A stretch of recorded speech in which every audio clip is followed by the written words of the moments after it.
न्याय की लड़ाई, एक प्रेरणादायक कहानी। संकट का आरंभ। ओबरा की प्रसिद्ध भारत ह्यूमन पाइप फैक्ट्री 40 वर्षों से स्थानीय समुदाय की आजीविका का साधन थी। यहां 40 मेहनतकश मजदूर अपने परिवारों का पेट पालने के लिए दिन रात मेहनत करते थे। लेकिन एक दिन अचानक सब कुछ बदल गया। तत्कालीन अधिशासी अधिकारी ने फैक्ट्री बंद करवाने की मंशा से एक चालाकी भरी चाल चली। उन्होंने फैक्ट्री से मात्र 100 मीटर आगे एक बैरियर लगवा दिया। यह बैरियर केवल एक अवरोध नहीं था, बल्कि 40 परिवारों के सपनों पर लगाया गया ताला था। समस्या की गहराई। बैरियर लगने से परिवहन की लागत आसमान छू गई, माल की कीमतें बढ़ गईं और व्यापार ठप हो गया।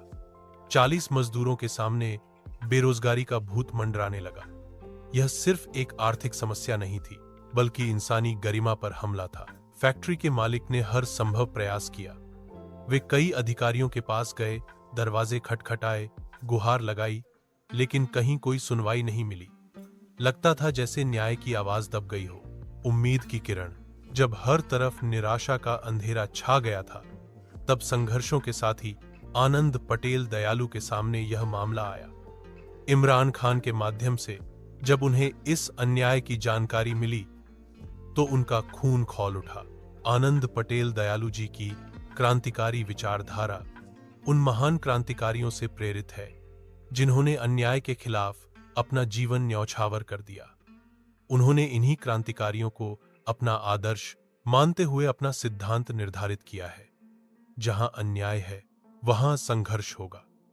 वे सदैव संघर्ष का ऐलान करते हैं और हर उस व्यक्ति को न्याय दिलाना चाहते हैं जिसके साथ अन्याय हुआ हो। उन्होंने तुरंत इस मुद्दे को अपना बनाया और न्याय की लड़ाई छेड़ दी। संघर्ष की शुरुआत।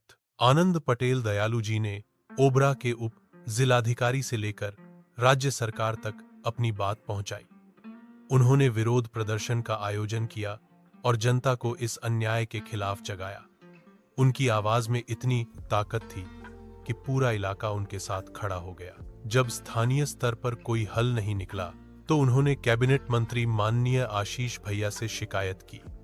उन्होंने साफ शब्दों में कहा कि यह पूरी तरह गलत हो रहा है और तुरंत इसका समाधान होना चाहिए।